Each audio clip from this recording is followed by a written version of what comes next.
1, 2, 3, 4, 1, 2, 3, 4.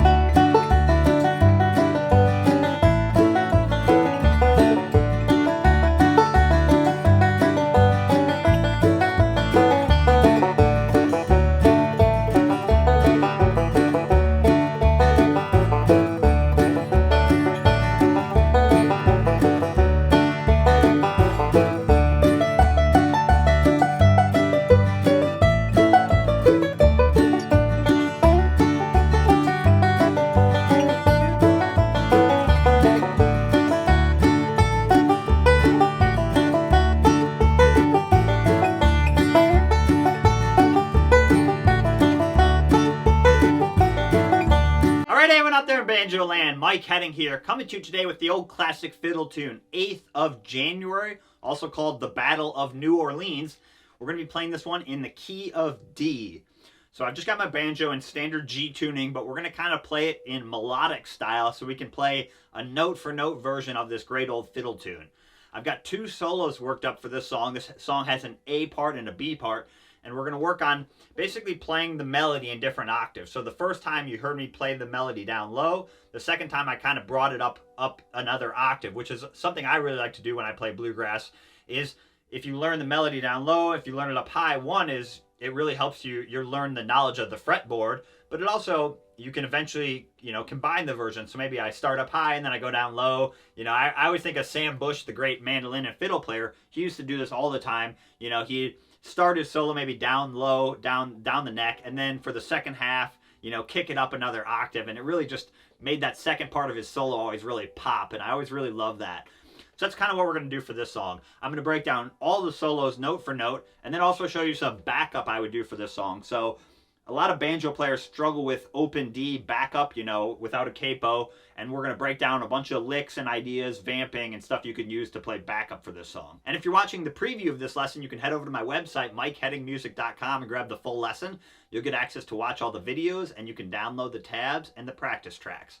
All right, here's 8th of January in the key of D. All right, let's start breaking down this intermediate lesson to 8th of January. Remember, we're just in standard G tuning, so I didn't modify my 5th string at all. We're just in standard G tuning. So let's jump in and start playing the first 9 measures, which is basically the first A part, and then we'll break it down. All right, here we go.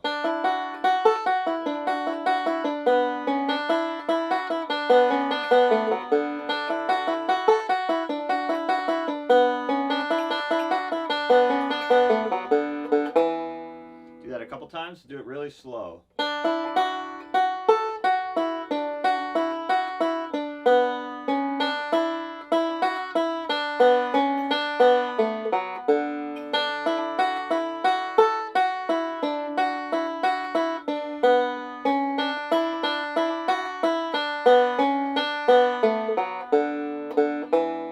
One time, a little faster.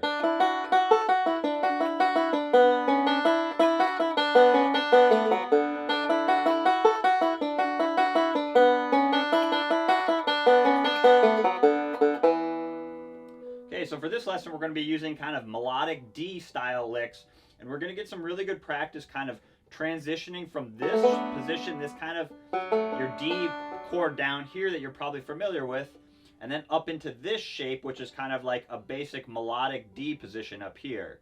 And that's where we're going to get some good practice transitioning between basically down here and then up here. You can kind of think of this as, it's almost like your D chord at the 7th fret. That's like you can kind of think of it as that shape. So that's what we're going to practice. Okay? So we're going to start up here on the open D string. Our measure 1 is our pickup, and we're going to play open D string, and then the 5th fret on the 2nd string with our second middle finger. And we're going to play middle index with our right hand. And then we're going to play the 4th fret on the 1st string for measure 2. So you have 4 and 1 is how you count it. 1, 2, 3. 1, 2, 3. The other thing I'll do for this lesson too, and I'll just mention it now, is I'll probably move my right hand a little bit closer to the neck, kind of sweeten up the sound a little bit. This is kind of a fiddle tune. I don't play maybe quite as close to the bridge like I would for like a hard driving bluegrass song. So that's totally optional, but feel free to maybe experiment moving your right hand around a little bit. So that's what we're doing there. So we have, and then we're basically going to stay in this shape. We're going to do a big stretch. You're going to then hit the 4th fret, 1st string again, and then you're going to reach your pinky all the way up to the 7th fret on the 5th string. So it's this note on this, so it's the same note as the 1st string.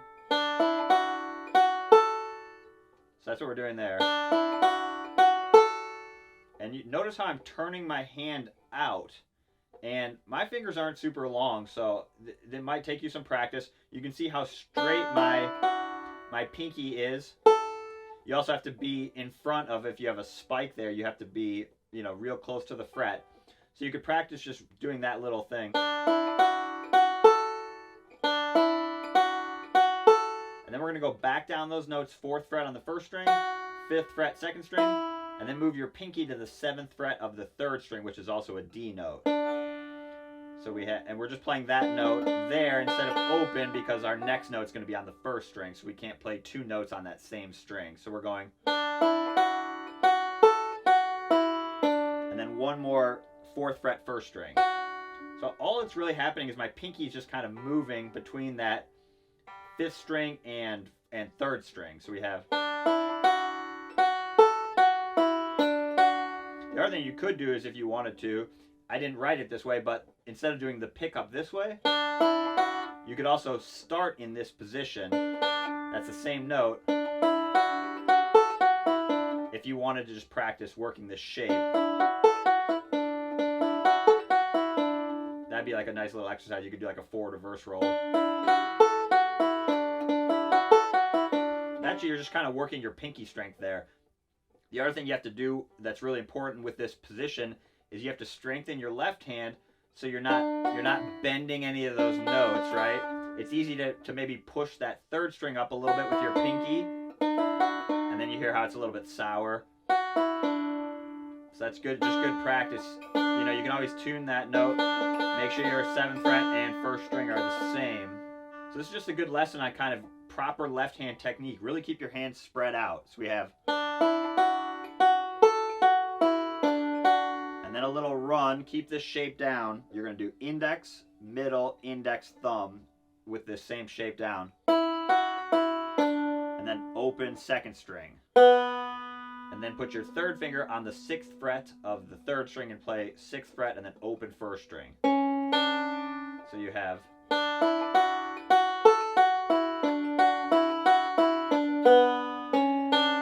we're getting some really good index and middle practice back and forth too. This is the other thing. We're going to be doing a lot of that in this song, and what I want you to practice with that is make sure that you're not kind of, it's easy to get a little bit of pick noise, and some pick noises you're always going to have a little bit of pick noise. But what I want you to do is make sure you're not going back and touching that string.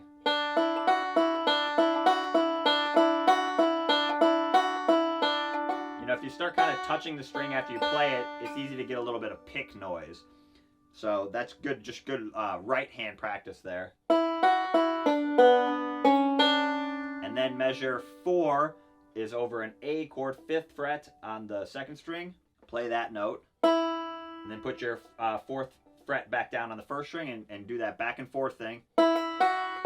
Open D string, open B string, 2nd string, down to the 6th fret. So we have,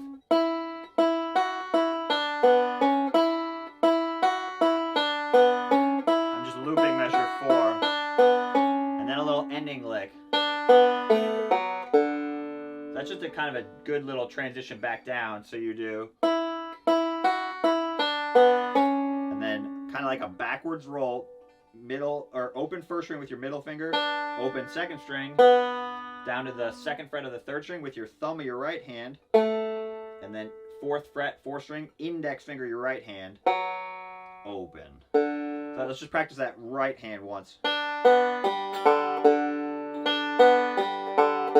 index finger is going all the way down to the 4th string, which is kind of weird. What you're doing with your left hand actually isn't that hard. It's probably your right hand is the culprit if you're having trouble with that lick. Let's play that first phrase. Here we go.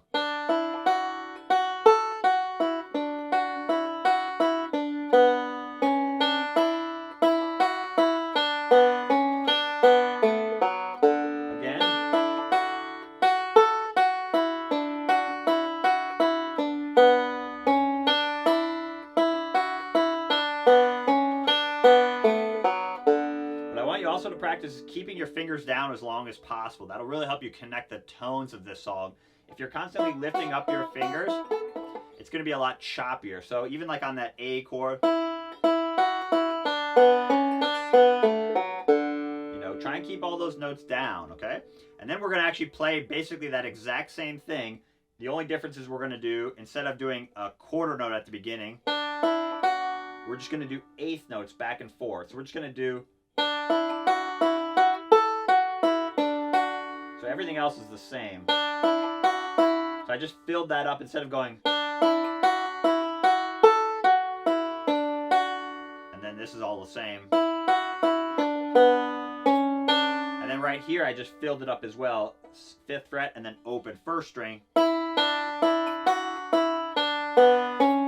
So all I did there is I just took those quarter notes and on the A chord and I converted them into 8th notes.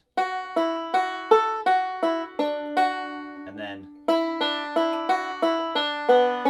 just that's all, the only difference there. So I just filled it up a little bit more.